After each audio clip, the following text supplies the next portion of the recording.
I hope people who've been tracking your career, your books, your thought process are going to find interesting, because I think it's the thing that, if I had to guess, would be the thing that people least understand about you, or maybe they have wrong the most.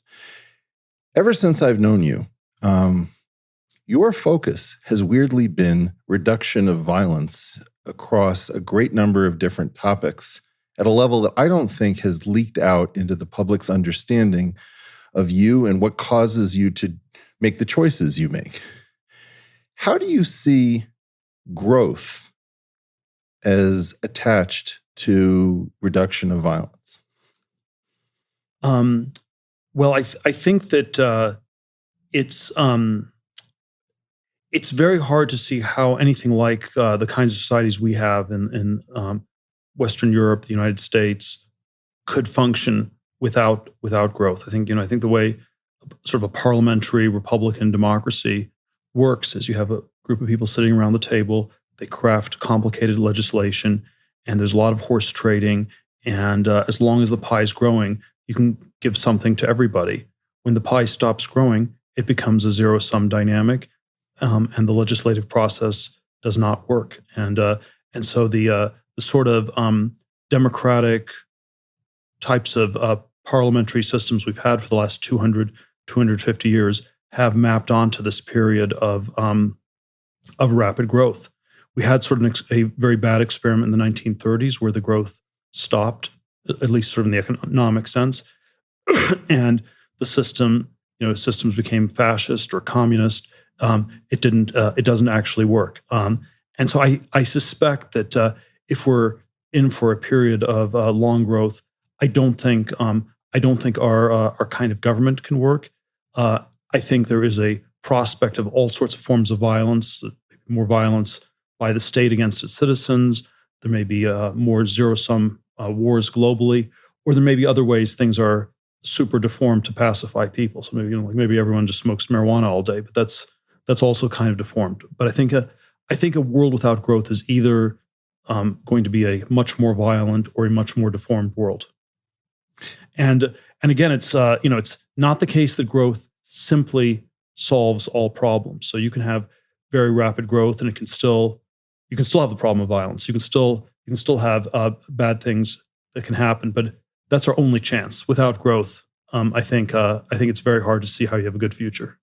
Now, in some sense, whenever I hear you interpreted in the press, I mean, look, you have to know that there is a version of you that exists in the minds of pundits and the commentariat that just loves to paint you as if you were a cartoon villain. And I always think that for those people who are actually confused about you, as opposed to those who wish to be confused about you, it's as if you're looking through a window and they're looking at the reflection in the window, not understanding what it is that you're focused on.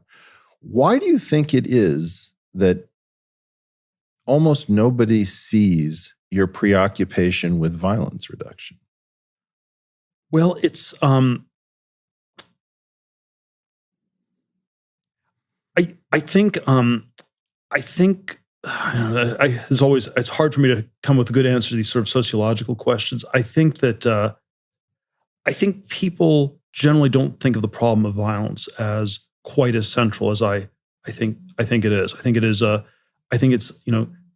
very deep problem, on a human level. If you think of sort of this mimetic element to human nature, where we copy one another, we want the things other people want, and there's sort of there's a lot of room for conflict, and that if it's not channeled very carefully, a violent conflict in human relationships and in human societies, between human societies, and this is sort of I think a very, very deep problem, and it's sort of it's not sort of there's Christian anthropology, but you also have the same in Machiavelli, or there are sort of a lot of different traditions where human beings are, if not evil, they're at least dangerous, and I think the sort of softer anthropological biases that a lot of people have in sort of late modernity or in the Enlightenment world are that humans are by nature good, they're by nature peaceful, and that's not the norm. So there's that might be sort of a general bias people have, is that people can't be this violent. It's not this deep a problem. It's a problem other people have. There's some bad people who are violent, but it's not a general problem. One of the things that I think has been fascinating to me effectively, I didn't know you when I was young, and this feels like a lifelong friendship that got started way late in my life. And one of the things that kind of was surprising to me is that my coming from a Jewish background, you're coming from a German background. I think both of us were sensitized by the horrors of World War II, which, obviously the problem for the Jews is very clear.